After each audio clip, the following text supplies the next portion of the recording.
The prospect of no deal after these EU negotiations said to be dramatically underpriced, particularly by the European Union. That's according to a interesting piece this weekend by Tim Shipman in the Sunday Times, and a number of interesting points made there. But at the core is the point that many in the EU still seem to think they're dealing essentially with Theresa May's old government.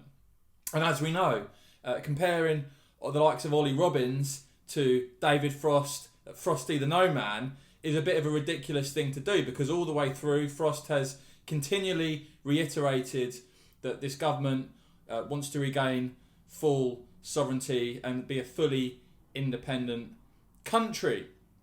So it's interesting to see then that and there's one particular person, one member of the government's negotiating team is actually quoted as saying they still think they are dealing with the previous government.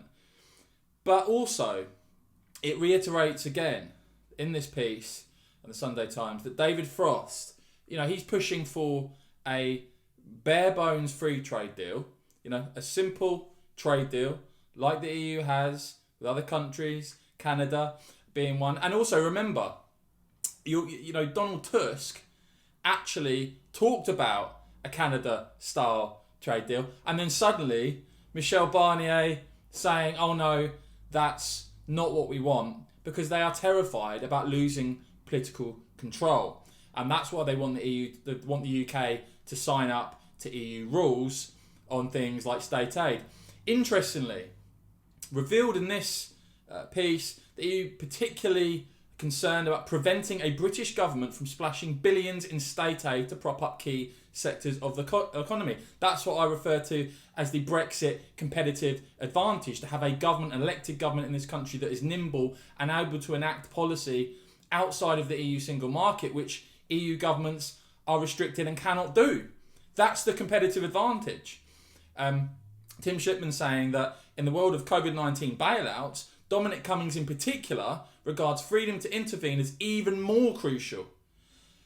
So that another example of that of how no deal could be more likely, because if the EU is saying, well, no, you need to sign up to the same rules on state aid, and Dominic Cummings, obviously at the centre of government, seeing that being unrestricted by the EU in an area like that is of vital importance, yet again showing that the possibility of no deal is up there. Now, of course, there will be those who say, no, Boris hasn't got the bottle to do it, the government aren't serious about no deal.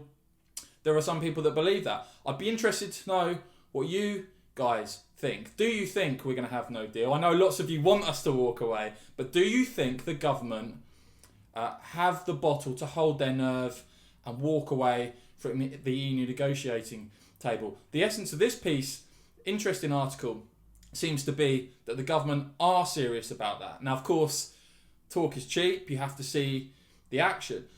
But very interesting, particularly on that area of state aid again, that Dominic Cummings said to regard freedom to intervene as even more crucial.